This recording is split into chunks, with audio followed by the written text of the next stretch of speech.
Hello guys, apa kabar kalian hari ini? Semoga semua dalam keadaan baik ya. Gua Mala dan di video hari ini gue tuh mau ceritain kelanjutan legenda-legenda Nusantara yang pernah gue ceritain di video 1 dan 2 guys. Jadi ada part 1 part 2-nya tuh. Emang legenda di Nusantara ini tuh banyak banget guys. Jadi emang gak selesai-selesai gitu deh. Dan ini gue bikin video part 3-nya. Jadi di video ini akan lebih banyak membahas menceritain tentang legenda-legenda Nusantara yang berada di Indonesia bagian tengah dan di provinsi Indonesia yang bagian timur. Langsung aja kita mulai ya guys. Ini yang pertama yang mau aku baca ini ada dari Kalimantan Timur. Jadi pertama nih ada tentang kota Balikpapan.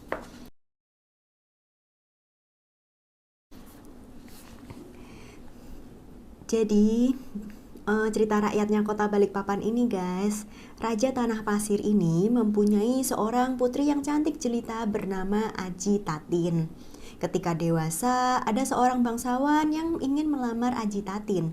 Pesta pernikahan Aji Tatin pun berlangsung sangat meriah. Setelah menikah, Aji Tatin ini diberi hadiah berupa daerah yang subur dan indah oleh ayahnya. Disinilah Aji Tatin dan suaminya memerintah rakyat yang berada di wilayah kekuasaannya. Sebagai daerah baru, tentu saja Aji Tatin harus membangun istana di sana. Rakyat di wilayah itu pun memberikan upeti kepada Aji Tatin sebagai penguasa. Upeti itu berupa kayu yang sudah dibuat menjadi bilah-bilah papan. Papan dari rakyat inilah yang nantinya akan digunakan untuk membangun istana. Kemudian para prajurit Aji Tatin berkeliling menggunakan perahu kayu yang dikenal dengan tongkong. Mereka mengambil upeti dari rakyat dan membawanya menuju teluk. Pada suatu hari, perahu yang penuh dengan bilah-bilah papan berlayar menuju teluk. Ketika mendekati teluk tersebut, tiba-tiba angin bertiup dengan sangat kencang. Gelombang besar juga tiba-tiba datang dan perahu kayu itu hilang keseimbangan dan menabrak sebuah karang. Perahu itu pun terbalik, papan-papan yang ada di dalamnya mengambang di laut. Untuk mengenang kejadian itu, maka Aji Tatin menamakan tempat tersebut dengan Balikpapan. Sementara karang yang ditabrak oleh perahu kemudian menjadi sebuah pulau yang dikenal dengan Pulau Tukung atau Pulau Tokong yang berarti perahu. Itu guys ceritanya kota Balikpapan. Lalu ada lagi nih guys, masih di Kalimantan Timur. Kota Samarinda. Jadi ceritanya, dulu kala diadakan sebuah pesta pernikahan antara Putri Bone dan Putra Goa. Nah, dalam pesta itu kerabat kerajaan Bone dan Goa mengadakan acara sambung ayam. Tapi sambung ayam ini nggak berakhir baik, malah berakhir dengan kerusuhan. Nah, ada yang namanya Matola, putra bangsawan Bone pun tuh meninggal ditikam oleh Lama Dukeleng. Lama Dukeleng ini adalah putra bangsawan Wajo. Dengan keris saktinya menikam putra bangsawan Bone itu, si Matola. Nah, kerajaan Bone meminta kerajaan Wajo agar menyerahkan Lama Dukeleng. Namun, Lama Dukeleng beserta orang-orang Wajo lainnya justru melarikan diri dengan menaiki 14 kapal. Rombongan ini menuju kerajaan Kutai Kertanegara yang dikenal sebagai kerajaan yang makmur. Lama Dukeleng dan rombongannya bersandar di daerah pasir. Mereka membangun sebuah desa dan memulai kehidupan baru di sana. Gak lama kemudian datanglah rombongan baru yang jumlahnya itu lebih banyak lagi karena Wajo itu sudah dikuasai oleh Bone. Nah, rombongan dari Wajo ini dipimpin oleh Lamohang Daeng Mangkona. Dengan bertambah jumlahnya orang yang banyak, tentu saja membuat daerah pasir terasa penuh sesak. Oleh karena itu, dibuatlah kesepakatan bahwa rombongan Lamohang Daeng Mangkona akan pindah ke daerah baru. Nah, Lamohang Daeng Mangkona lalu menghadap Raja Kutai. Dia pun diberi sebidang tanah di Lo Buah yang berada di tepi Sungai Mahakam. Sayangnya, daerah itu sulit untuk dijadikan tanah sawah dan untuk bercocok tanam. Oleh karena itu, Lamohang Daeng Mangkona kembali menghadap kepada Raja Kutai. Kali ini Raja Kutai memberikan tanah di tepi Sungai Mahakam. Daerah itu merupakan daerah rendah. Setiap orang mendapat bagian tanah yang sama rendahnya. Oleh karena itu, daerah baru itu dinamakan Samarendah. Hingga kini, daerah Samarendah itu pun dikenal dengan nama Samarinda. Gitu guys, itu cerita rakyatnya kota Samarinda guys. Lalu ada juga nih guys, Danau Lipan, masih dari Kalimantan Timur. Jadi dulu kala itu tuh ada Muara Kaman yang merupakan sebuah lautan. Di tempat ini terdapat sebuah kerajaan yang dipimpin seorang putri yang cantik jelita bernama Putri Aji berdarah putih. Kecantikan sang putri ini terdengar hingga negeri Cina. Lalu Kaisar Cina pun terpesona dan datang ke Muara Kaman. Kedatangan Kaisar Cina dan tentaranya disambut baik oleh Putri Aji. Mereka dijamu dengan makanan lesat. Namun ketika melihat cara Kaisar makan dan tentaranya makan, Putri Aji ini merasa jijik. Dalam pikirannya, dalam hati, dia batin gitu guys. Kenapa Kaisar Cina dan tentaranya ini tuh makan dengan sangat rakus dan cara makannya itu tuh berantakan sekali ya gitu. Nah, ketika Kaisar Cina ini menyatakan niat tujuannya untuk melamar Putri Aji, sang putri pun menolak. Dia bilang tuh, maaf tuanku. Namun hamba nggak berani menerima lamaran ini karena adat istiadat dan ukuran kesopanan kita berbeda. Tentu saja Kaisar marah kan mendengar jawaban dari Putri Aji karena dia jauh-jauh kan itu datang dari Cina. Dia pun segera meninggalkan Muara Kaman dan pulang ke Cina. Beberapa bulan kemudian datanglah beberapa kapal yang berisi tentara Cina. Mereka menuju Muara Kaman dan akan menyerang kerajaan Putri Aji. Melihat itu, Putri Aji pun gak mau mengorbankan prajuritnya untuk mati sia-sia karena serangan konyol itu. Putri Aji lalu pergi ke dalam ruangan dan bersemedi. Dengan kesaktiannya, dia mengunyah sirih dan mengucapkan beberapa mantra. Ketika Putri Aji menyemburkan sirih dari mulutnya itu, maka keajaiban pun terjadi. Tentara yang siap menyerang di pelabuhan Muara Kaman itu tiba-tiba dikejutkan oleh pasukan Lipan yang sangat banyak. Lipan itu adalah perwujudan dari sirih yang disemburkan oleh Putri Aji. Lipan-lipan itu menyerang tentara Cina tanpa ampun. Sebagian tentara Cina masih selamat dan melarikan diri ke atas kapal besar yang kapal dari Cina itu. Namun lipan-lipan itu terus mengejarnya. Bahkan lipan-lipan itu berhasil menenggelamkan jung tentara Cina. Bekas jung yang tenggelam itu kini tuh menjadi sebuah padang yang luas. Hingga kini masyarakat mengenal padang yang menyatu dengan lautan itu dengan Danau Lipan. Itu guys, itu cerita dari Kalimantan Timur tentang Danau Lipan. Ini masih ada nih guys. Dari Kalimantan Timur. Judulnya Kutukan Kerajaan Kutai. Jadi ceritanya dulu kala Raja Kutai yaitu Aji Maharaja Sultan ingin membangun sebuah kerajaan yang megah. Dan ada dua pemahat yang datang dari Pulau Jawa. Keduanya itu memiliki kesaktian yang sangat tinggi sehingga bisa memahat kayu-kayu dengan cepat. Dalam waktu singkat istana Kutai pun berdiri dengan megah. Ukiran pada kayu itu merupakan campuran motif Kutai yang dipadukan dengan motif Jawa. Sebagai ungkapan terima kasih, Raja Kutai memberikan perlakuan istimewa kepada kedua pemahat tersebut. Mereka berdua diberi kesempatan tinggal di dalam istana dan diperlakukan layaknya keluarga raja. Namun hal itu ternyata membuat para pejabat di kerajaan Kutai merasa iri. Para pejabat itu membuat fitnah yang keji. Kedua pemahat itu diberitakan telah berbuat tidak sopan terhadap pelayan di istana. Para pejabat istana juga berusaha mempengaruhi raja agar memberikan hukuman bagi kedua pemahat tersebut. Sayangnya Raja Kutai percaya gitu aja. Dia pun menjatuhkan hukuman gantung kepada kedua pemahat itu. Nah, sebelum kedua pemahat itu dihukum, dia mengucapkan sebuah kutukan yang berbunyi 10 hancur luluh 11 jadi alas, yang artinya 10 hancur lebur 11 jadi hutan. Kutukan itu pun menjadi nyata. Pada masa pemerintahan Raja Kutai Kertanegara ke-10, Kerajaan Kutai mengalami kehancuran. Pada periode berikutnya, Kerajaan Kutai sudah menjadi hutan. Itu guys, itu dari Kalimantan Timur.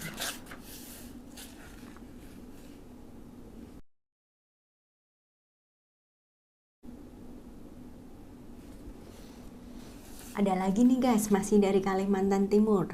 Anak Sungai Mahakam.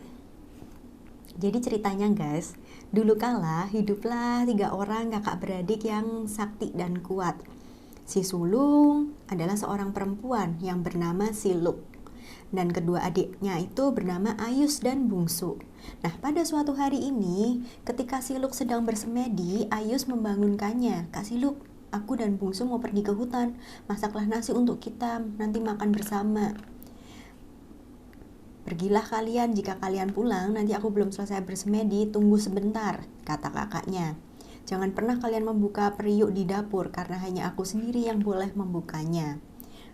Ayus dan Bungsu pun pergi ke hutan. Siang harinya mereka pulang dengan membawa sayur mayur. Perut mereka pun udah sangat lapar, tetapi Siluk masih bersemedi.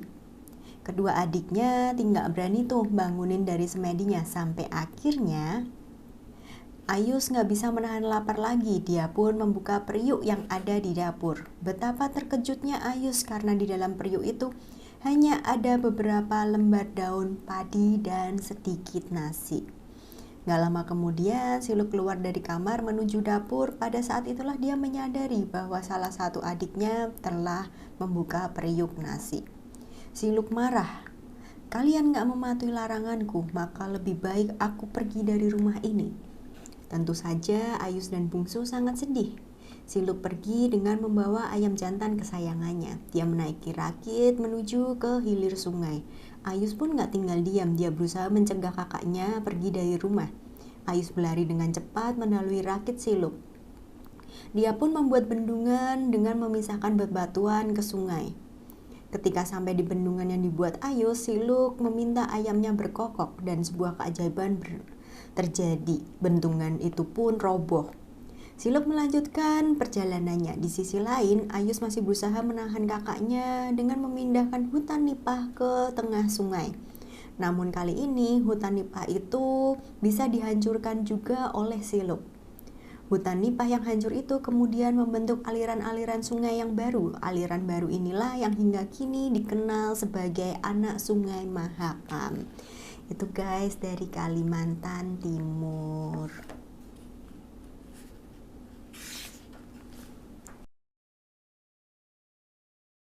Selanjutnya nih guys, kita ke daerah Kalimantan Selatan. Yang pertama ini ada ceritanya kota Banjarmasin. Jadi ceritanya guys, dulu kala di Kalimantan Selatan ini berdirilah sebuah kerajaan yang bernama Nagara Daha. Setelah rajanya meninggal, terjadilah perebutan kekuasaan. Padahal mendiang raja telah meninggalkan amanat agar cucunya itu, yaitu Pangeran Samudra, menggantikan dirinya. Namun Pangeran Tumenggung yang merupakan keponakan mendiang raja berhasil merebut tahta. Pangeran Samudra pun pergi dari negara Daha. Saat melewati kerajaan Banjar, patih kerajaan itu menawari untuk menjadi raja di kerajaan itu. Kerajaan Banjar pun berkembang. Raja Tumenggung sangat marah karena merasa iri. Dia bersama pasukannya menyerang Banjar. Untuk menghadapi mereka, Pangeran Samudra meminta bantuan ke kerajaan Demak. Raja Demak setuju mengirimkan pasukan dengan syarat Pangeran Samudra mau memeluk agama Islam. Syarat itu pun disetujui. Pertempuran berlangsung selama beberapa hari dan banyak korban berjatuhan. Untuk menghentikan lebih banyak korban jatuh, maka diusulkan pertarungan 1 lawan 1.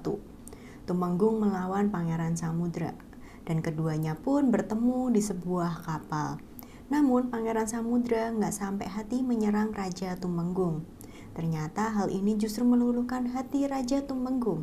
Ia pun menyerahkan kekuasaan Nagara Daha kepada Pangeran Samudra. Sejak saat itu, rakyat Nagara dipindah ke Banjar.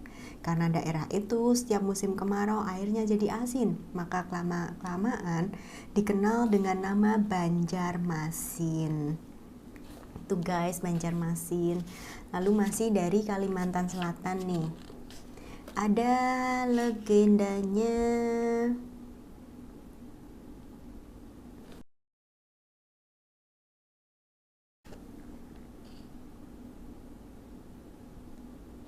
ayam hitam guys. Jadi ayam hitam ini dibilang membawa kesialan gitu loh ceritanya guys. Di sebuah desa ada seorang pemuda yang sangat pandai meniup seruling. Penduduk desa memanggilnya Datuk Seruling. Suatu hari Datuk Seruling gak sengaja melihat 7 bidadari yang sedang mandi di telaga. Saat itu bumbung bambu yang dibawanya masih kosong karena belum ada satupun burung yang ia dapatkan. Datuk Seruling mengambil sebuah selendang milik bidadari itu dan dimasukkan ke dalam bumbung bambu. Ia kemudian bersembunyi tuh di balik pohon. Ketika matahari hampir terbenam, para bidadari itu bersiap-siap kembali menuju kayangan. Namun bidadari bungsu kehilangan selendangnya. Dia sangat sedih saat melihat keenam kakaknya terbang meninggalkan dirinya. Ketika itu Datuk Seruling itu datang. Dia ingin menolong bidadari bungsu dan membawanya ke rumah. Gak lama kemudian keduanya menikah dan mempunyai seorang anak perempuan. Setelah tinggal di bumi, bidadari bungsu harus melakukan pekerjaan manusia. Dia harus memasak dan melakukan pekerjaan rumah lainnya. Pada suatu hari, ketika bidadari bungsu sedang membersihkan rumah, dia melihat seekor ayam hitam yang sedang bertarung di dekat lumbung padi. Bidadari bungsu mendekati kedua ayam hitam yang bertarung itu. Dia berniat untuk menghalau ayam itu agar pergi. Namun ternyata kedua ayam itu justru masuk ke dalam lumbung dan melanjutkan pertarungannya di sana. Kedua ayam hitam itu berhasil memporak-porandakan isi lumbung hingga padi-padi itu tuh berserakan. Tiba-tiba mata bidadari bungsu pun tertuju pada sebuah bambu bumbung yang berada di antara tumpukan padi. Dia pun segera mengambil bambu bumbu itu dan melihat isi di dalamnya. Betapa terkejutnya bidadari bungsu itu ketika melihat selendang bidadari miliknya di dalam bambu itu. Kini ia tahu suaminya lah yang menyembunyikan selendang bidadari miliknya. Bidadari bungsu pun memakai selendang bidadarinya dan terbang kembali ke kayangan. Sejak saat itu warga desa Pematang Gadung sangat menghindari ayam hitam. Dalam kepercayaan mereka, ayam hitam ini membawa sial karena telah menyebabkan bidadari bungsu terpisah dengan Datuk Seruling dan anaknya. Begitu guys ceritanya.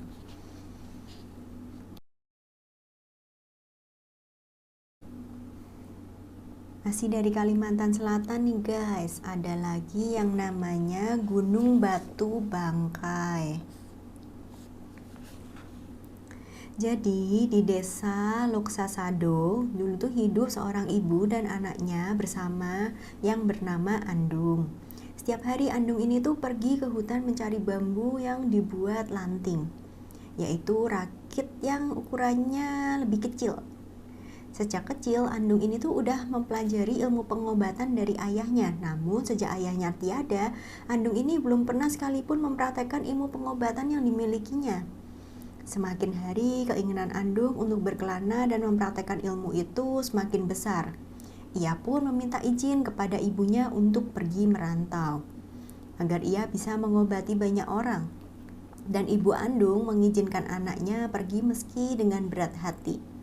Andung berjalan dan berpisah dari ibunya, lalu dia ke suatu desa dan desa lainnya. Selama perjalanan itu, sudah banyak orang yang ia sembuhkan. Kabar tentang kehebatan Andung terdengar oleh raja. Saat itu putri raja sedang sakit. Maka diutuslah hulu balang istana untuk menjemput Andung dan dibawanya ke istana. Andung pun berhasil mengobati penyakit putri. Atas jasanya itu Andung dinikahkan oleh putri raja. Kehidupan Andung berubah total hingga pada suatu hari sang putri yang sedang mengandung menginginkan buah kasturi. Gak mudah menemukan pohon kasturi yang sedang berbuah. Andung terus mencari ke seluruh pelosok kerajaan. Andung akhirnya tiba di desa Loksado bersama dengan prajurit pengawal kerajaan. Betapa terkejutnya Andung saat melihat pohon kasturi itu tumbuh di halaman rumahnya dulu. Ketika itulah ibu Andung yang sudah tua renta keluar dari rumah. Melihat anaknya sudah lama pergi, tentu ibu Andung ini merasa sangat bahagia anaknya akhirnya datang kembali ke rumah. Sayangnya ketika ibu Andung ini menghampiri anaknya, Andung justru berkata kasar kepada ibunya. Aku ini seorang pangeran kerajaan, mana mungkin aku punya ibu seperti kamu. Tentu saja hati ibu Andung ini jadi sangat sedih. Ia pun berdoa kepada Tuhan agar anak sombongnya itu diberi balasan yang setimpal. Ketika itu turunlah petir yang menggelegar dari langit yang menjadi hitam. Andung pun berubah menjadi batu, yang kini dikenal sebagai Gunung Batu Bangkai. Itu guys.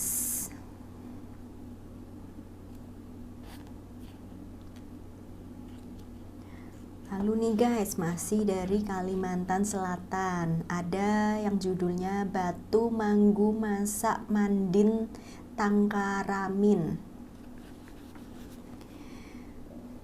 Ceritanya, ada Bujang Alai, adalah seorang pemuda kaya raya dan memiliki ilmu yang berkesaktian tinggi. Namun ia tuh sangat sombong. Di sisi lain ada juga Bujang Kuratawan, yang merupakan seorang pemuda dari keluarga biasa. Dia juga memiliki kesaktian yang sangat tinggi. Meski begitu, Bujang Kuratawan adalah seorang yang santun dan pandai. Karena itulah gak heran kalau penduduk desa sangat menghormati dia.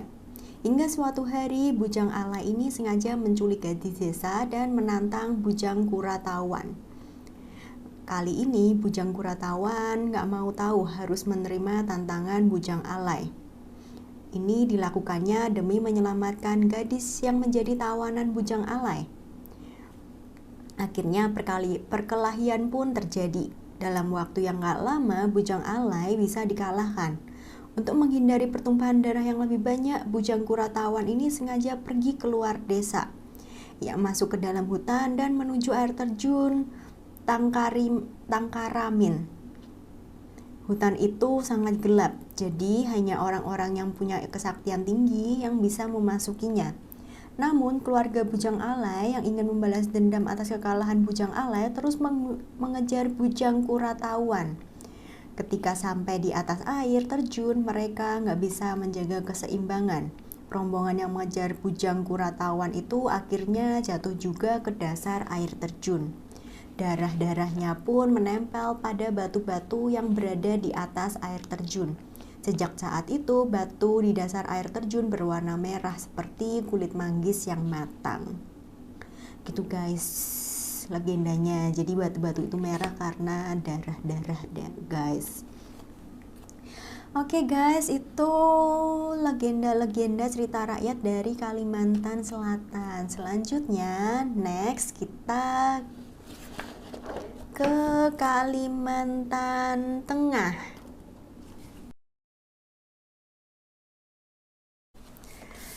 Dan dari Kalimantan Tengah ini ada ikan patin. Jadi ceritanya di sebuah desa ini hiduplah seorang kakek miskin yang bernama Labi. Nah, sejak istrinya meninggal, kakek Labi ini menghabiskan hidupnya seorang diri. Pada suatu hari, kakek Labi ini memancing di sungai.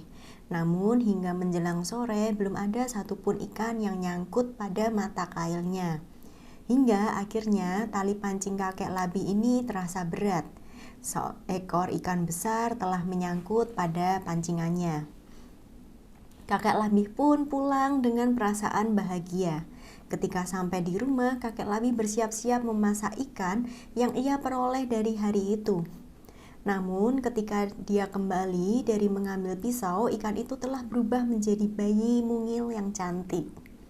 Bayi itu diberi nama Leniri. Kakek Labi mengasuh dan membesarkan Leniri dengan penuh kasih sayang. Setelah tumbuh dewasa, Leniri menjadi seorang perempuan yang sangat cantik jelita. Tak seorang pun yang mengetahui asal-usul Leniri. Ini karena kakek Labi nggak pernah menceritakan kepada siapapun siapa sebenarnya Leniri ini. Hingga suatu hari seorang pemuda bernama Simbun datang dan melamar Leniri menjadi istrinya. Aku akan mengizinkan kau menjadi suami Leniri asalkan kau berjanji untuk tidak menyakiti hati Leniri. Dengan memberitahukan asal-usulnya, begitu pinta kakek Labih pada Simbun. Simbun pun berjanji pada kakek Labih.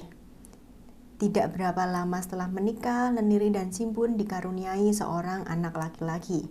Akan tetapi kebahagiaan gak berlangsung lama. Suatu hari Leniri ini pergi ke sungai. Tentu saja Simbun harus menjaga bayi mereka di rumah.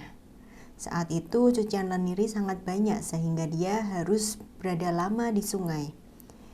Keadaan ini membuat Simbun gak sabar. Tanpa sadar Simbun berkata pada bayi yang ada di hadapannya, "Dasar ibumu itu keturunan ikan. Dia pasti lebih suka berada di sungai daripada di rumah." Saat itu sebenarnya Leniri sudah selesai mencuci. Dia pun mendengar apa yang diucapkan suaminya. Dengan perasaan sedih, Leniri berpamitan pada suaminya. Ia pun berlari ke sungai dan menceburkan diri. Simbun sangat sedih ketika melihat Leniri sudah berubah menjadi ikan patin. Ia pun menyesali ucapannya. Tentu saja penyesalan Simbun ini udah terlambat. Lalu ada lagi nih guys, masih dari Kalimantan Tengah.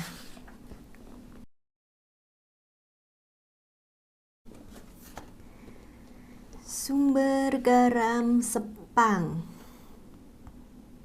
Ceritanya nih, jadi dulu di desa Sepang, hiduplah seorang ibu yang memiliki putri cantik bernama Tumbai. Nah, kecantikan Tumbai ini membuat banyak pemuda ingin meminangnya untuk dijadikan istri. Akan tetapi, Tumbai selalu mengajukan syarat yang sangat sulit. Aku tidak ingin mas kawin berupa emas permata, karena itu hanya bisa aku nikmati sendiri dan habis kapan aja. Aku ingin sumber air yang ada di desa ini diubah menjadi sumber garam.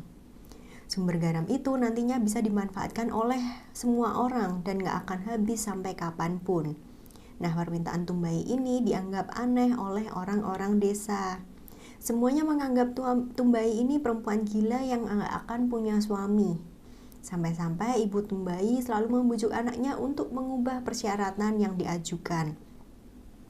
Ibu Tumbai khawatir anaknya gak akan dapat suami sampai tua. Karena nggak mungkin ada orang yang bisa mengubah sumber air tawar menjadi sumber air asin. Akan tetapi Tumbai selalu yakin akan ada seseorang yang bisa memenuhi permintaannya itu. Hingga pada suatu hari datanglah seorang pemuda tampan dari hilir sungai Barito. Setelah bertemu dengan Tumbai dan ibunya, si pemuda itu pun pergi ke sumber air. Di sana ia bertapa selama beberapa hari dan pada hari ke-7 air di sumber air pun itu menjadi air asin. Tumbai dan pemuda itu akhirnya menikah. Sumber air asin yang digunakan oleh Tumbai serta penduduk desa untuk membuat garam sampai saat ini dikenal di daerah Sepang dan hulu Sungai Kahayan menjadi tempat pembuatan garam. Kehidupan masyarakat di sana pun menjadi makmur dan sangat berkecukupan. Gitu guys, itu ceritanya sumber garam Sepang dari Kalimantan Tengah.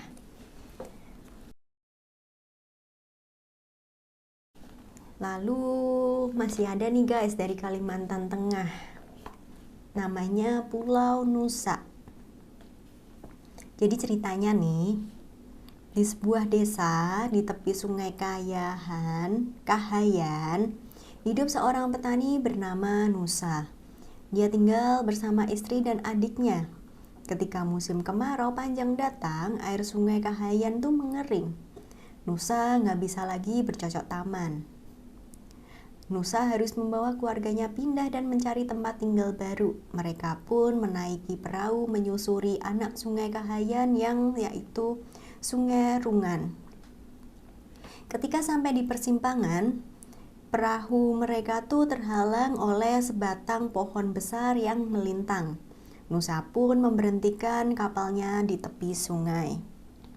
Di sana Nusa mencari makanan ke dalam hutan. Sementara itu istri dan adiknya menyiapkan perapian dan tempat untuk mereka menginap.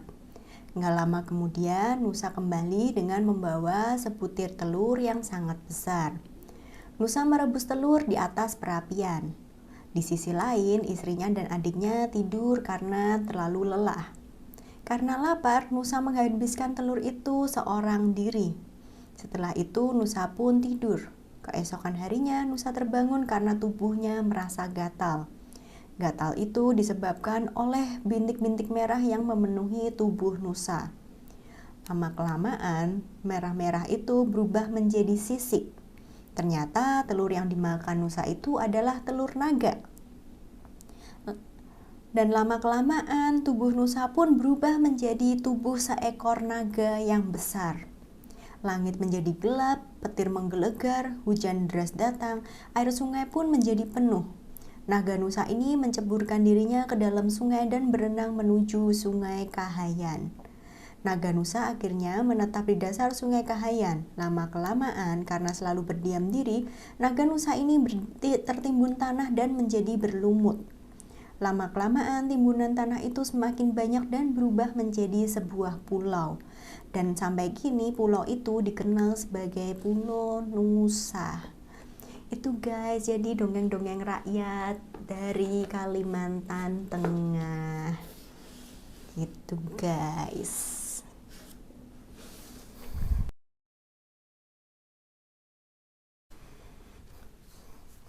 Sekarang kita ke Sulawesi Tengah.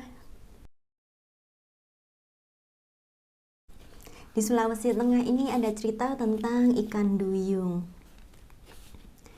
Nah, kisahnya ini tuh berawal dari sebuah keluarga yang hidup di tepi pantai.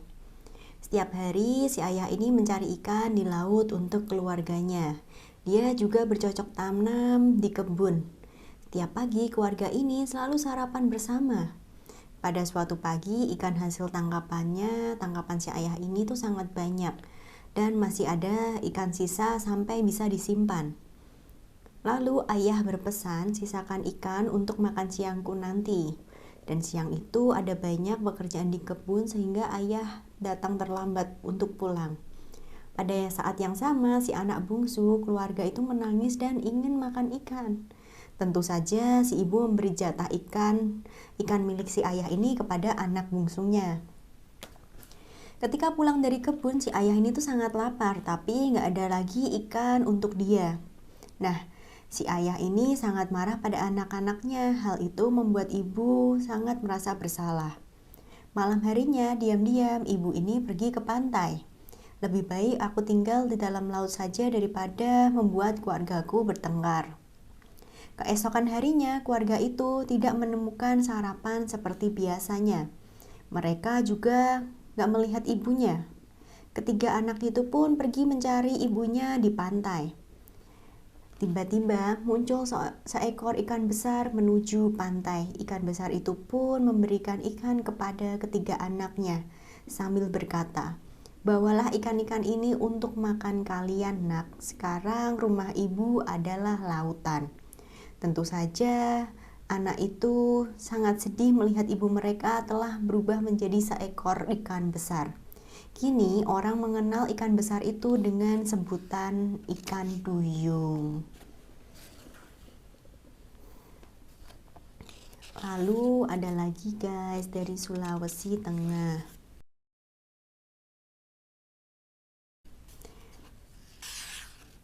Judulnya Kerajaan Mori.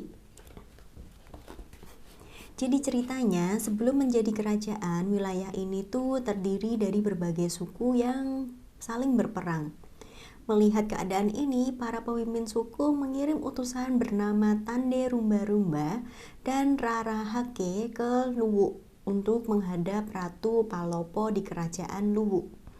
Ketika sampai di kerajaan Luwu, kedua Moko Lempalili ini menyampaikan permohonannya.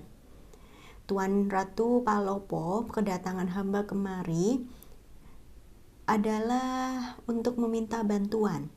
Saat ini wilayah kami membutuhkan seorang raja yang bisa mengatasi perang antar suku dan mempersatukan suku-suku yang ada. Ratu Palopo mengirim ketiga saudaranya untuk pergi bersama Moko Lempalili. Ketika sampai di perbatasan antara tanah Palopo dan tanah Mori, rombongan itu mendengar suara burung berkicau, seperti Meiki Meiko Meiki Meiko. Tempat itu pun diberi nama menjadi Desa Meiki. Salah satu saudara ratu yang bernama Sungkawang ditunjuk sebagai Moko Lempalili di desa itu, sedangkan saudara Ratu Palopo yang bernama Sungkowawo diangkat sebagai Raja Mori. Sementara itu, saudara Ratu Palopo yang bernama Pilewiti melanjutkan perjalanan seorang diri. Ketika sampai di pesisir pantai, ia merasa sangat kelelahan dan memutuskan untuk menetap di sana. Ia pun mendirikan sebuah kerajaan yang diberi nama Tojo. Nama ini diambil dari kata tojomo yang berarti lelah. Gitu guys.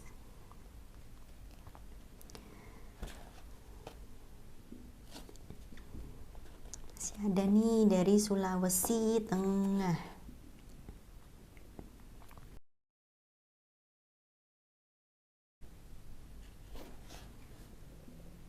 Batu Baga. Ceritanya, dulu tuh hidup seorang nelayan miskin yang bernama Intobu. Dia hidup bersama anak laki-lakinya yang bernama Impalak. Setiap hari Intobu ini mencari ikan di laut dengan sampan miliknya. Hasil dari penjualan ikan mereka gunakan untuk membeli beras dan keperluan sehari-hari. Ketika menginjak remaja, Impalak ini merasa bosan dengan kegiatannya berjualan ikan. Ia ingin pergi ke negeri yang jauh. Ketika ada sebuah perahu besar, perahu layar yang bersandar di pelabuhan, Impalak pun memberanikan diri menemui pemilik perahu itu. Lalu dia berkata, "Tuan, bolehkah aku ikut berlayar dengan perahumu?" Dan orang itu bilang, "Jika orang tuamu mengizinkan, ikutlah berlayar denganku besok pagi." Dan Impalak pun pulang ke rumah. Ia meminta izin kepada ayahnya. Kemudian berangkat keesokan paginya. Sejak kepergian Impalak, Intobu ini harus pergi mencari ikan dan berjualan ikan seorang diri. Tanpa terasa, sudah bertahun-tahun Impalak pergi tanpa berita. Hingga suatu hari ketika Intobu sedang mencari ikan di laut, ia melihat sebuah perahu besar melewati sampannya itu. Betapa terkejutnya Intobu ketika melihat di atas perahu layar itu tampaklah Impalak yang gagah perkasa. Di sampingnya ada seorang wanita cantik. Intobu pun sangat senang melihat anaknya telah kembali dengan membawa istri. Lalu bapaknya ini berteriak kan, "Impalak, Impalak, lihatlah kemari nak, ini bapakmu." Intobu berteriak memanggil seperti itu. Sayangnya Impalak ini pura-pura gak dengar. Dia malu pada istrinya karena tahu hanya bapaknya ini hanya seorang nelayan miskin. Sementara itu Intobu terus mendayung sampannya sekuat tenaga untuk mengejar perahu layarnya Impalak. Namun gelombang besar justru membuat sampan Intobu ini terbalik. Impalak yang menyaksikan itu tetap diam dan gak menolong ayahnya. Lalu si Intobu ini, si bapak ini merasa sangat sedih sambil berusaha keras menyelamatkan dirinya dari gulungan ombak. Intobu berdoa kepada Tuhan untuk menegur anak itu. Seketika juga ombak besar menerjang perahu layar Impalak dan perahu layar itu pun terdampar ke pantai dan berubah menjadi batu. Batu itu mirip layar kapal. Dalam bahasa Sulawesi, layar disebut baga. Karena itu orang mengenal batu itu sebagai batu baga. Gitu guys.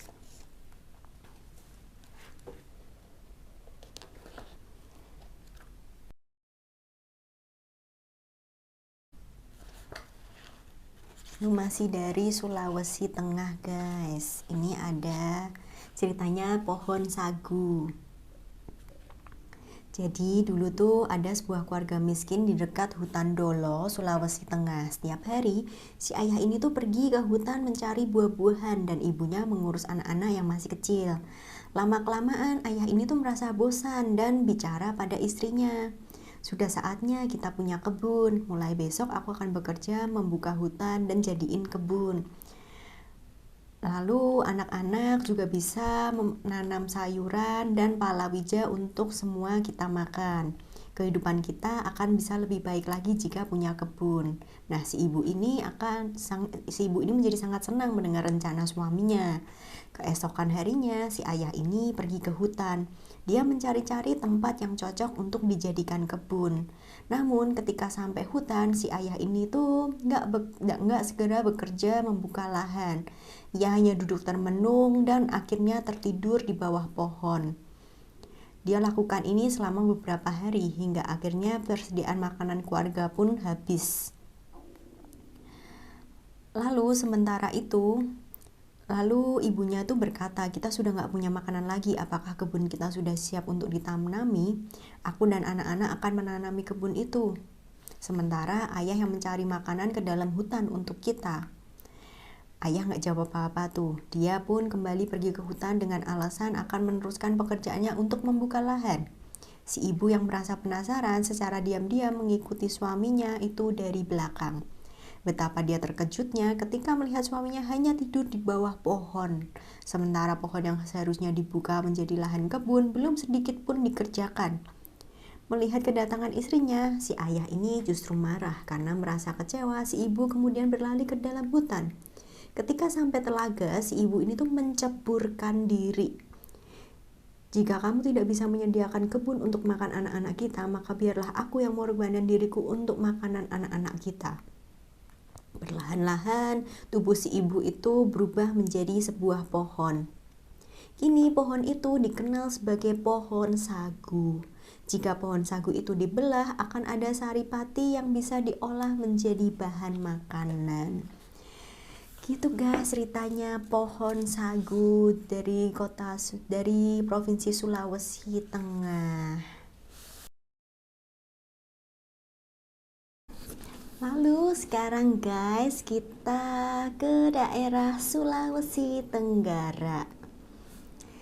Di Sulawesi Tenggara ini ada yang namanya cerita dari Gunung Sabam Polulu.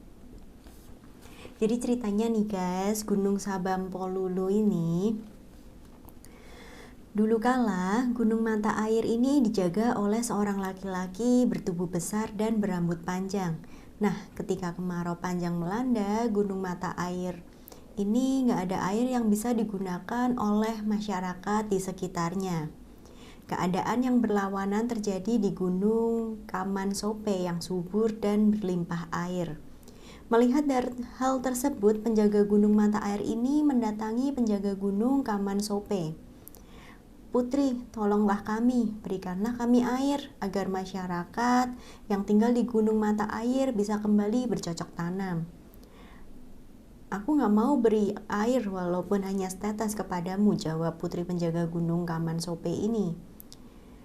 Nah, tentu saja penjaga gunung mata air itu sakit hati. Penjaga gunung mata air kembali ke rumahnya dengan sebuah rencana yang kurang baik. Dia pun menyiapkan meriam. Saat malam tiba, penjaga gunung mata air menembakkan meriam tersebut ke gunung Kaman Sope. Sayangnya semua tembakannya meleset, hingga akhirnya peluru meriam penjaga gunung mata air itu habis.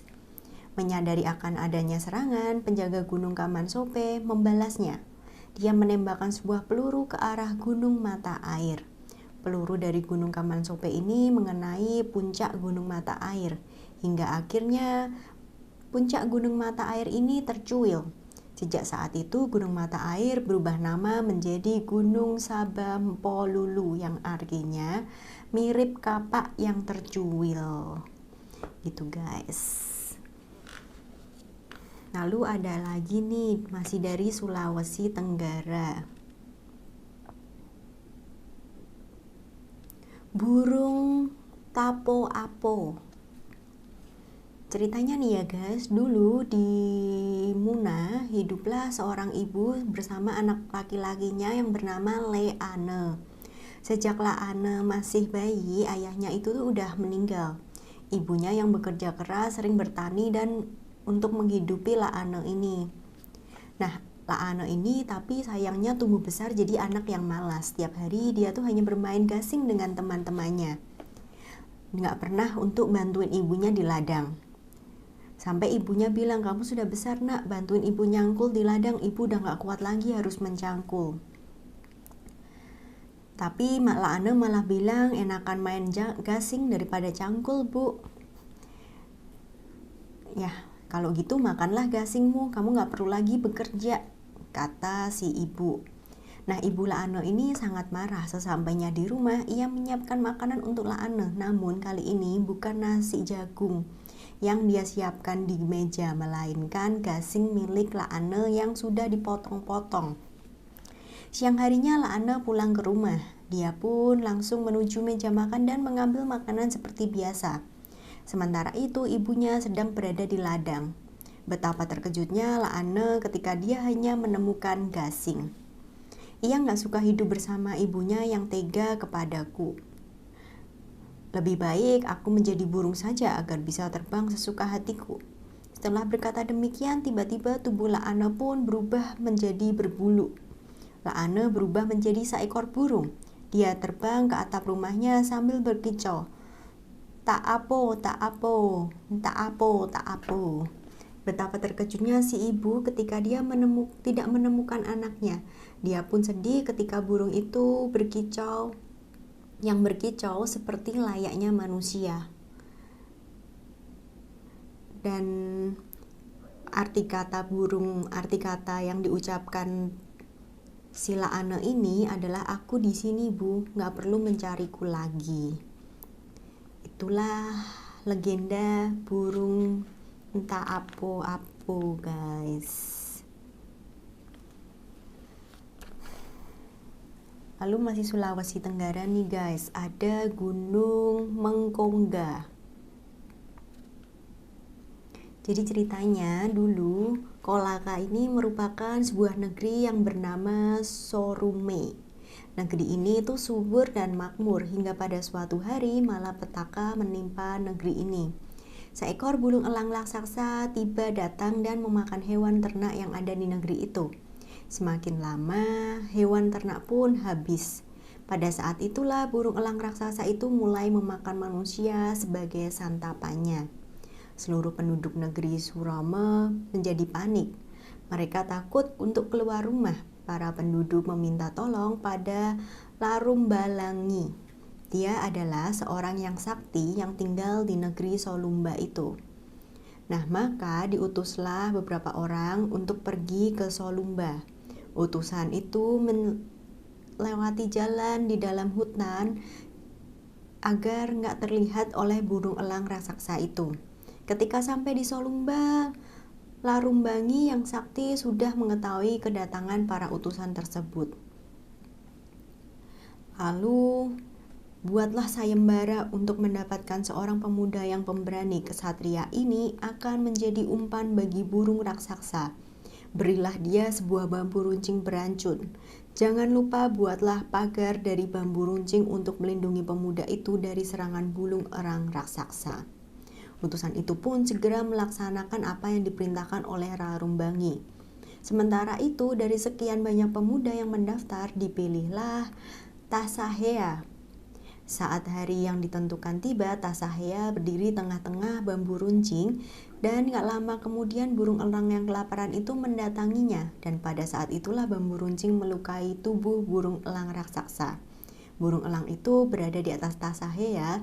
Pemuda pemberani itu langsung menusukkan bambu runcing beracun itu ke tubuh burung elang. Burung elang itu terbang ke arah gunung lalu mati di puncak sebuah gunung yang tinggi. Gunung itu diberi nama Gunung Mengkongga, yang artinya tempat burung raksasa mati. Itu guys, itu dari Sulawesi Tenggara. Masih ada nih guys dari Sulawesi Tenggara, banyak nih. Ada Pulau Menui. Jadi ceritanya, zaman dulu itu ada seorang pedagang dari kerajaan Tolaki yang dikenal sebagai konafel. Nah, pedagang konafel yang bernama Mokole itu kehabisan air di tengah perjalanannya. Tentu saja dia mencari air bersih untuk dirinya, juga untuk orang-orang yang ada di kapalnya. Ada pulau kecil di sana. Kita akan berlabuh dan mengambil air di pulau itu, kata Mokole memerintahkan awak kapalnya untuk bersiap-siap berlabuh. Kapal itu pun berlabuh di salah satu bagian pulau kecil.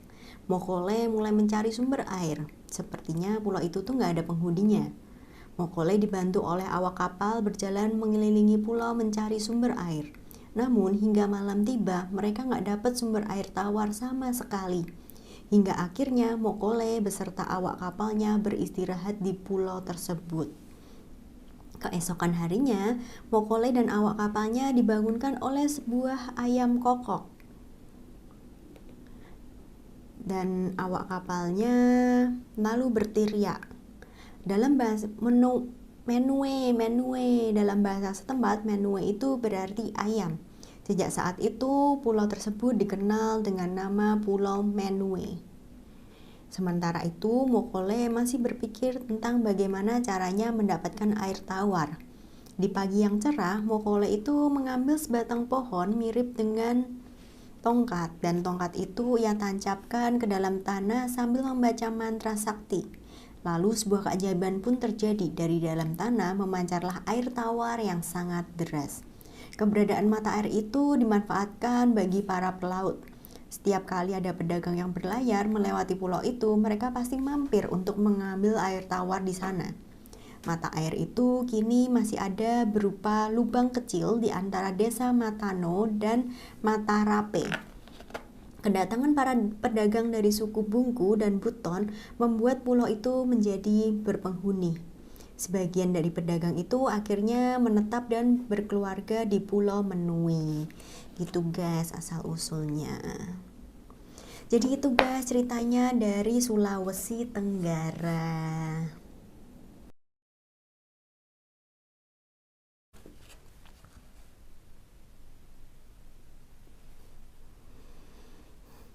Lalu guys, kita sekarang ke Nusa Tenggara Timur. Siapa sih yang belum tahu Pulau Komodo? Semua orang juga tahu kan, tempat wisata yang sangat indah.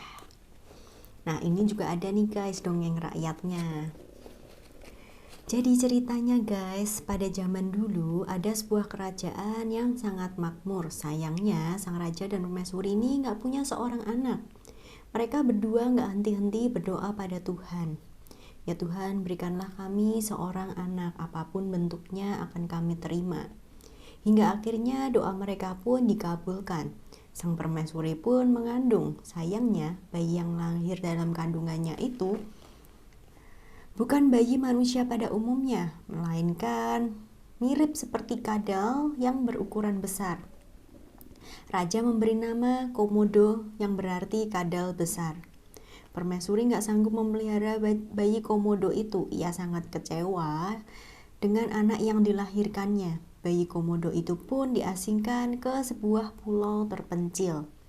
Raja dan permaisuri kembali berdoa agar diberikan anak yang sempurna. Doa kali ini pun dikabulkan oleh Tuhan. Permaisuri mengandung dan melahirkan seorang bayi laki-laki yang sangat tampan. Seluruh isi kerajaan bersuka cita. Bayi itu tumbuh menjadi seorang laki-laki yang lucu dan menggemaskan. Raja menjadikannya dan memanjakannya, menjadikannya sebagai putra mahkota. Hingga suatu hari putra mahkota ini pergi memancing di tengah lautan. Saat itulah gelombang besar menghantam kapal yang ditumpanginya. Putra mahkota beserta pengawalnya terdampar di sebuah pulau terpencil. Ketika itulah putra mahkota bertemu dengan Komodo. Dia nggak tahu kalau Komodo itu sebenarnya adalah kakaknya. Putra mahkota ini justru ingin membunuh Komodo karena ia pikir binatang besar itu akan menyerangnya. Tiba-tiba terdengar sebuah suara gaib. Jangan kau bunuh saudara kandungmu sendiri. Komodo itu pun menghilang. Sementara putra mahkota kembali ke istana dan menceritakannya kepada raja dan permaisuri tentang apa yang telah ia alami. Raja dan permaisuri pun menyadari kesalahan mereka yang telah membuang Komodo. Raja dan permaisuri ditemani putra mahkota pergi ke pulau terpencil itu untuk menjemput Komodo. Sayangnya Komodo gak mau lagi tinggal di istana. Sejak saat itulah pulau itu diberi nama Pulau Komodo sebagai bukti cinta raja dan permaisuri pada putranya. Gitu guys, namanya juga legenda ya toh guys. Jadi kayak ya manusia bisa melahirkan sejenis hewan. Lalu ini juga masih dari Nusa Tenggara Timur. Ada yang Watu Maladong. Ceritanya nih, dulu di sebuah desa di Sumba Barat, ada seorang kepala suku yang sedang sakit parah. Semua penduduk desa itu berusaha mencarikan obat dan tabit untuk mengobati kepala suku itu. Nah, pada suatu hari seorang petani mendatangi kepala suku untuk mengobatinya. Ternyata kepala suku itu adalah babi jadi-jadian yang terkena tombak. Sang petani berhasil mengeluarkan tombak sakti dari perut kepala suku itu. Petani itu tahu bahwa sang kepala suku memiliki sebuah batu ajaib yang bisa mengeluarkan bibit padi, jagung, dan jewawut. Batu itu bernama Watu Maladong. Ketika sang kepala suku menawarkan hadiah, si petani langsung meminta batu itu sebagai imbalannya. Kepala suku itu keberatan, namun akhirnya kepala suku tetap bersedia memberikan batu Maladong itu kepada si petani jika dia berhasil memenangkan pertarungan dengan panglima desa. Dengan tombak sakti yang ada di tangannya, si petani berhasil mengalahkan panglima dari suku itu. Watu Maladong kini pun menjadi milik si petani. Ketika sampai di tanah Sumba, Watu Maladong secara ajaib menjadi mata air. Dan mata air pertama berada di Tambolaka yang dikenal dengan Yura Lele. Mata air di Wetebula adalah mata air kedua, dan mata air ketiga adalah mata air di Wemu yang berada di perbatasan Wewewa Barat dan Wewewa Timur. Mata air keempat muncul di dalam gua yang berada di Wewewa Timur. Mata air terakhir diberi nama Wekelo Sawah. Sebuah batu yang menghasilkan bibit jagung kini berada di Tanjung Karoso di Bondogodi. Itu guys, legendanya Watu Maladong yang bisa menghasilkan mata air. Lalu ada lagi nih guys, Manggarai dari Nusa Tenggara Timur juga. Jadi ceritanya ada nih sebuah kapal Bugis yang berlayar menuju Flores Barat berisi orang-orang Goa. Nah, orang-orang Goa ini tuh akan mencari hasil bumi untuk dijual kembali. Dari kejauhan tampak tuh sebuah pantai dan kapten kapal pun memerintahkan anak buahnya untuk berlabuh. Ketika kapal itu sudah mendekati pantai, tiba-tiba ada angin kencang dan gelombang yang tinggi. Kapal itu terombang-ambing di laut. Lalu si kapten itu memerintahkan cepat buanglah sahu agar kapal kita bisa bertahan. Tali sahu pun dilempar ke pantai untuk menahan kapal agar tidak terombang-ambing. Sayangnya tali sahu itu putus. Kapten pun berseru, kembangkan layar, kita kembali ke goa.